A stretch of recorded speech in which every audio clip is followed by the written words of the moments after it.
When my younger brother lost his job, I gave him a key. 3 years later, he changed the locks. And according to the paperwork I signed while recovering from a stroke, the house belonged to him. How do you rebuild trust after betrayal? I'm Alec, I'm a psychologist, and what you're about to hear a real story. Anonymous, personal, the kind someone tells you when they realize that blood does not always run thicker than poison. I changed the names, the details, the locations, but I didn't change the pain. Like this video if you believe family can hurt you worse than strangers ever could. And subscribe because the next story is already waiting outside the door. Robert was 58 years old when he walked into my office, recently widowed, still wearing his wedding ring. Living alone in the family home he had spent 26 years paying off. 3 bedrooms, 2 bathrooms. A backyard where his children learned to ride bikes. A kitchen where his wife used to bake bread every Sunday. That house wasn't just property. It was his entire life compressed into wood and drywall. He told me he didn't cry much after his wife passed, not because he wasn't heartbroken, because crying felt like admitting she was never coming back. And he wasn't ready for that, so he just alone, until Kevin called. Kevin was Robert's younger brother, 54, divorced, recently laid off from a mid-level job he had held for 12 years. No savings, no backup plan, no idea what to do next. He called Robert on a Tuesday night. "I don't have anywhere to go." Robert did not hesitate. "Come stay with me a few weeks, just until you get back on your feet." That was the first mistake, not the kindness, the lack of an expiration date. Kevin showed up with 2 suitcases and a smile. Grateful, humble, thankful. "I won't be a burden, Rob, I promise. Just need a little time." Robert told me he felt useful again for the first time since his wife died. Someone needed him. Someone was sleeping in his guest room. Someone was sitting at his kitchen table. The loneliness didn't disappear, but it got quieter. For a while. A few weeks became a few months. Kevin helped around the house, cut the grass, cleaned the gutters, paid a few utility bills here and there. Nothing formal, just cash and kindness. Family members praised Robert at Thanksgiving. "You're such a good brother. Kevin is so lucky to have you. This is what family is supposed to do." Robert felt proud. After losing his wife, having someone around felt less like surviving and more like living. Kevin became his closest companion. They watched ball games together, worked on small projects, drove to appointments. Robert started believing that losing his wife had given him something unexpected, a second chance to bond with his brother. He didn't realize he was also losing something, slowly, invisibly. His control over his own life. Kevin started suggesting improvements. "This room needs repairs, Rob. The kitchen is 30 years old. Let me handle the paperwork. You hate paperwork." Robert laughed at that because it was true. He hated paperwork, always had. His wife handled most of it when she was alive. After she passed, the piles of mail and forms and fine print felt overwhelming. Kevin offered to help. "I will take care of everything. You just signed where I tell you." Robert signed without reading. Not because he was careless, because he trusted his brother. Because family does not hide fine print. Because the man sleeping in his guest room wouldn't possibly hurt him, right? 18 months after Kevin moved in, Robert suffered a mild stroke. Not life-threatening, but enough to scare him. enough to spend 2 weeks in the hospital and another month recovering at home. Kevin took control of everything during that time: mail, bills, bank visits, property taxes, insurance claims. He told Robert, "Don't worry about anything, just rest. I've got it." Robert rested, and Kevin worked. Not on repairs this time, on paperwork. Legal paperwork. The kind most people don't understand until it's too late. Robert's daughter, let's call her Megan, started raising concern around month 20. She noticed things, small thing at first. Kevin was getting mail at Robert's address. Kevin had a key to the lockbox with important documents. Kevin was the one driving Robert to doctor's appointment, not Megan. She asked her father, "Has Kevin signed anything? Have you read what you are signing?" Robert got defensive. "He is your uncle. He is helping me. Why are you being so suspicious?"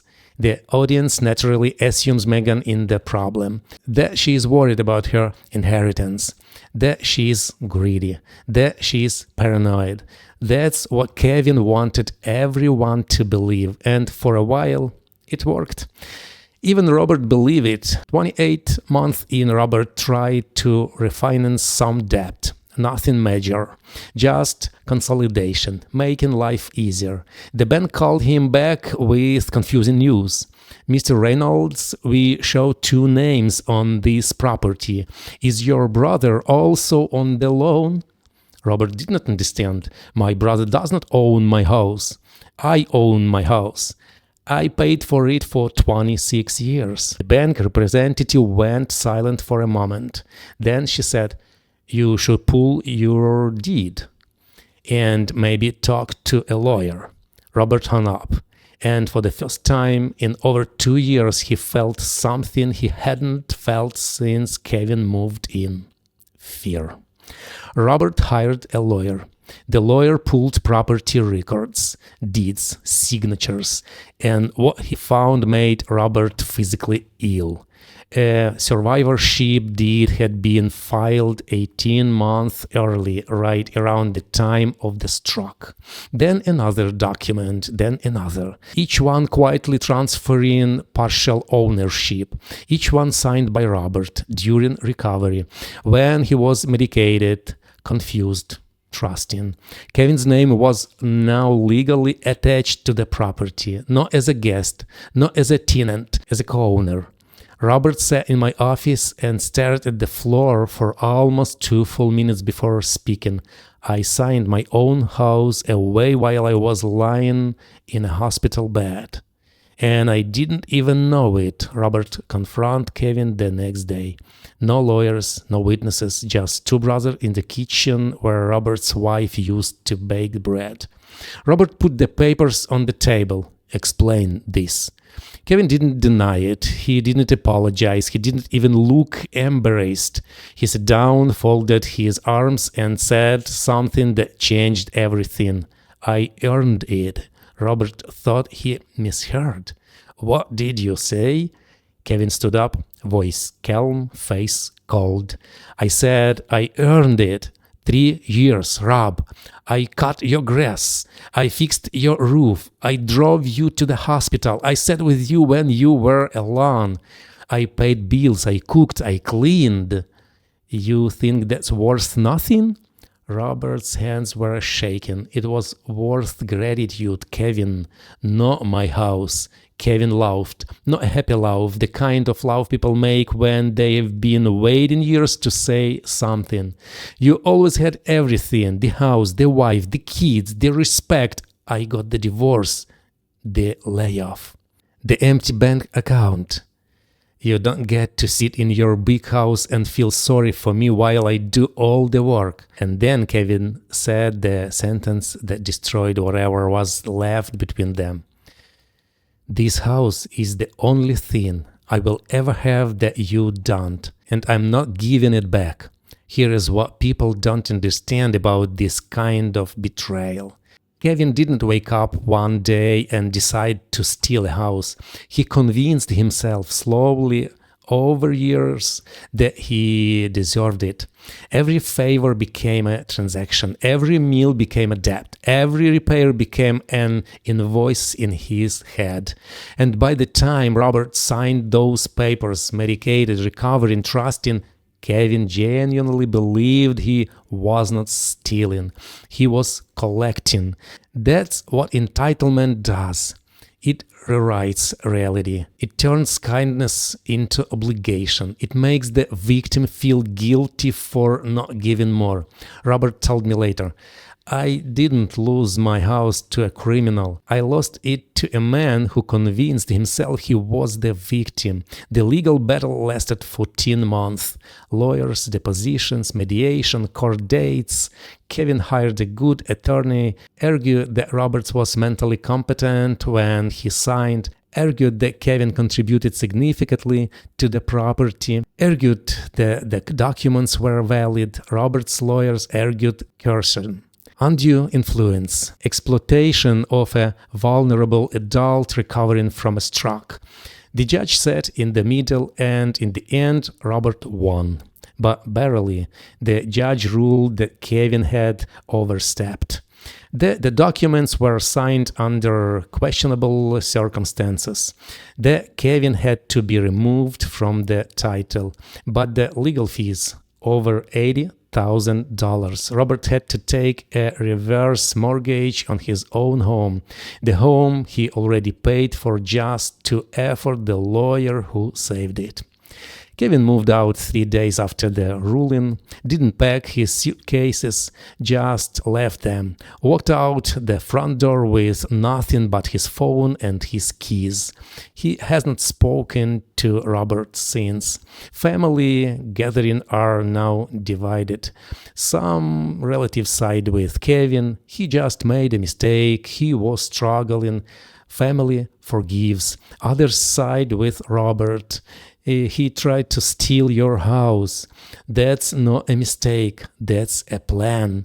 Robert sits alone in his kitchen now, the same kitchen, the same house, but he told me something during our last session that I haven't been able to forget. The house stayed mine, but it stopped feeling like home the day I realized my own brother had been planning against me for years. Every repair, every ride to the doctor, every "I love you, brah." It was all accounting, and I was the account. He paused. Then he said, I miss my wife more now than I did when she died, because at least when she was alive, I knew someone in this house actually loved me. Robert still lives in that house. He still cuts his own grass. He still eats alone at the kitchen table. And once a month, he drives past Kevin's new apartment, a small place across town, just to make sure his brother is still alive. Not because he forgives him, because he can't stop loving someone who tried to destroy him. And this is where many family relationships become impossible to repair. People often ask me, how do you heal a relationship after betrayal by a sibling? The first step is understanding that resentment grows in silence. If you have been carrying jealousy, anger, or feelings or unfairness for years, waiting only makes those emotions stronger. The second step is separating help from ownership. Supporting a family member does not create a debt then they collect later. Healthy family gives freely and discuss expectation openly.